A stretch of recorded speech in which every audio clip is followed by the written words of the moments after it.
Katie, and today I am starting what I hope will become a bit of a series that we return to over time, which is revisiting decks that I've spoken about on the channel, quite a while ago, perhaps whether I did a review or an unboxing. So those decks that I mentioned on the channel quite a while ago, but I haven't really spoken about a lot since, and I just want to revisit them. Take a look at, how I'm using them now, if I am using them now, and how my experience of them has changed or developed. And I thought we would start with the Stella's Tarot. Now this, before I get into it, this is an out of print deck, so if you don't like watching videos of decks that you can't buy on Amazon anymore, don't watch this video. But this is a deck I did purchase when it was in print, and I actually now have 2 copies, which is part of the story, part of my journey with this deck. So I did do a review of this deck back in September 2015, so 3 years ago, and don't go back and watch my old videos, they're cringy as hell. But I did do a review and I spoke about how much I loved this deck, and I do feel like it was one of those decks that really, it taught me a lot, and I grew a lot with this deck. But it was not too long after this where I started kind of really getting into collecting, and only a few months after this I actually ended up kind of coming into multiple boxes of tarot decks in one go, which was pretty overwhelming. Oh, it looks like this one's in order. So I kind of, had all of these other decks to explore, which was great, which meant that this one kind of went on the back burner a little. Not entirely. It's never been a deck that I haven't loved. It's so pretty. I adore these colors. But I always didn't love these borders. It was a long time where I considered trimming, but I knew it would make it very small, and I wasn't 100% sure. And when I kind of decided I was considering trimming it, it went out of print. So obviously, there's kind of a little bit more risk associated with that, I suppose. Isn't that beautiful?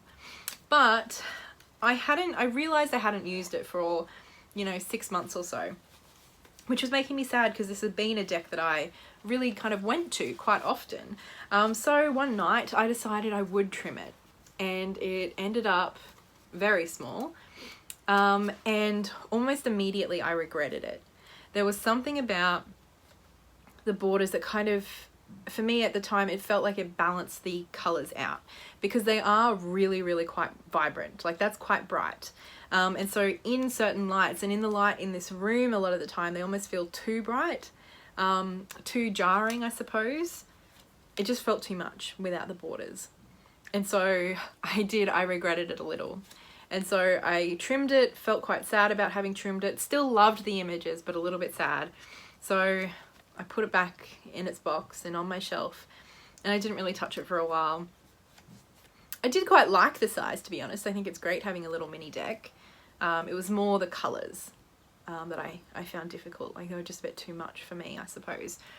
But then after a little while, I was doing some trades. It was actually, I think, from the video that I put up a while ago offering trades. Or perhaps I just mentioned it, I don't remember. But anyway, someone messaged me wanting a deck, and they sent a big list of all the decks that they had to trade, and nothing was really kind of standing out to me, but they did have a copy of the Stella's Tarot. And at first I was like, I don't do backups, I don't need a backup, I already have the deck. But then I kind of slept on it, and I realized that I hadn't used it, and I thought it was because I missed the borders. And so I agreed to a trade, and this is the only really backup deck that I have, other than I have a few Rider-Waite-Smith different editions. But as far as having the same deck, the Stella's is the only one that I have. And so I got another copy of the Stella's Tarot, which was intact.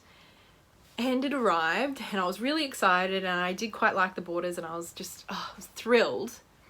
And I started shuffling it, and I just, this is so silly, I just felt kind of off. I felt really off. I started to have this weird feeling in my gut, and the only word I can think to describe it is guilt. And basically what was going through my head was that that I was betraying my old beloved original Stellas, because it was like I'd decided that I didn't like the borders, and so I trimmed it. And then I decided that I didn't like it trimmed, so I'd put it on the shelf and decided that I needed a different copy. I know this is totally illogical. I know it's literally cardboard, but I felt bad. I felt like I was cheating on my old favorite deck, that I defaced it and then decided I didn't like it, and now I was cheating on it, which I get, it's totally ridiculous. But it did mean that I put this one away, put the intact copy away, and went back to my old beloved deck, and I fell in love with it all over again, and I didn't mind that the borders weren't here. I started to just kind of really appreciate that this was a really vibrant, almost too colourful deck. And when I started reading with it again, it just felt like coming home a little bit, because I always had such good readings with this deck. They were so strong and clear and often made me laugh, because this deck has a very distinct personality. And indeed, this was one of the first decks that I really got that feeling, where I felt like it was a specific, really kind of defined voice that was speaking to me. The way that I was interpreting the readings came through in a very, very specific voice that I hadn't experienced before. And so getting back to using this deck, it kind of came back, and it was just like this little thrill that I had, and it was so much fun. It was just a joy. And I still really love this deck. Part of me doesn't think that I really need this second copy now, but I still struggle to let it go, because I know it's out of print and it is one of my favorite decks. But at the end of the day, it is my trimmed copy that I use, that I go to. I don't think I've done any readings with the intact copy. I think it's still in order from when I received it, which is just so funny to me. I will say, as far as reading it, from how I understand, the court cards actually arranged more as the Thoth system, with the knight as the equivalent to the Rider-Waite-Smith king, and the prince as the knight. So it's a bit of like a switch around. And you know, back when I got this deck, I was still I was pretty comfortable with tarot, but I was still definitely learning. And I really had no interaction with the Thoth at that point. But I decided, because of the way that the court cards look, that I was going to read them with the knights as the knights, which is not, you know, with the Thoth system, that's not how it works. So basically, the order that this is supposed to go in would be the princess, the prince, the queen, and then the knight. Whereas for me, I decided to swap over, and I've done this for all of the suits, I decided to swap over these two. So this becomes my king, and this becomes my knight in the Rider-Waite-Smith system. And this deck was the first time I'd ever done anything like that, like made a decision that I was going to use a deck in a different way to what it was intended. And at first I kind of wasn't really sure how that was going to go. And I'm sure there are some people who really don't like that I've done that. But for me, it worked really well. Before that, I just wasn't quite clicking with it. But once I kind of established that for myself, everything fell into place, and reading with this deck was a total dream. And I think there's a few reasons that works. It's just simply because that's how I use the court cards, but also, and correct me if I'm wrong, because I'm not an expert on Thoth by any stretch, but I'm pretty sure Crowley associated his knight, so his top level court card, with fire, which I associate my knight in the Rider-Waite-Smith system, so the second level, with fire. So that switch quite works for me anyway. And also just how I read the knights, I like them on horseback because they're out there doing stuff. So it just worked. So that is a change that I made, and I was really glad that I did it. And for me personally, I do feel like as long as you set the intention of that's how you're going to work with a deck, then it's fine. It's more if you change your mind midway through a reading that I think, you know, maybe there are some problems there. But for me, as long as I set the intention and I know how I'm going to read before I draw the cards, then it doesn't really matter what I do. Especially when I kind of have a play around with this new intention and it works, I'm going to continue with that. So basically, for revisiting the Stellas, I've had a really fun, interesting journey with this deck. And certainly, I mean, I've changed the deck literally, but ultimately I think it's just kind of settled into a really nice place in my collection. I made a video recently about how my tastes have really changed in tarot, but I haven't at any point felt like I've moved on from the Stellas tarot. I felt like that with other favorites, but it hasn't kind of extended into the Stellas, at least not at this point, I'm very happy to say. I do feel like this just has a little bit of a different feel for me. It definitely has a lot of Rider-Waite, especially in the minors, they look very Rider-Waite-Smith, but it definitely has its own very distinctive voice, and I love reading with it. It's just a joy to read with, a breeze to read with. I never feel stumped with these cards.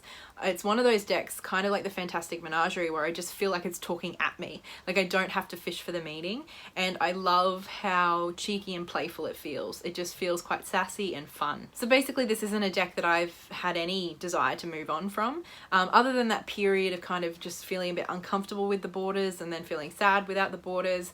It was always a deck that I knew I loved and wanted to read with. And so whilst it certainly isn't a deck that I use every day, it is a deck that I go back to. And when I do use it, I'll use it a lot for a couple of weeks and then it'll kind of go back on the shelf for a little while. But it is a deck that I know and that I love and that I have no intention of parting with. So it is one that's just kind of really stuck around. So I hope that this has been interesting for those of you who've been wondering. And I'm not sure that I'm going to make this like a, you know, specifically once a month or whatever series, but this is the series I want to kind of have a think about, to kind of reflect on those decks that have kind of stood the test of time as far as, you know, kind of stayed in my life. Because also, as I mentioned that video that I made not too long ago about my change in tastes, I think it'll be good for me to go through and see if these decks really are fulfilling any role for me at the moment, or if they're just hanging around out of, you know, that old, oh, I loved you and I just don't want you to go because we used to have a really good time together. I think it'll be good for me to kind of reflect on that a little bit more thoroughly with individual decks, but also I hope it's interesting for you guys. You know, if you've been wondering about that deck that I made a review on, or that I did an unboxing of, or that I used to talk about a lot, I think it'll be good for us to kind of explore how that relationship has developed, if it has developed, and what I think of those decks now, given, you know, a bit more time. So if you have any comments or questions about the Stellas, I'm happy to answer those, or as many as I can, if you ask me in the comments below. And I hope you enjoy this video. I'll talk to you again soon. So much love. Bye.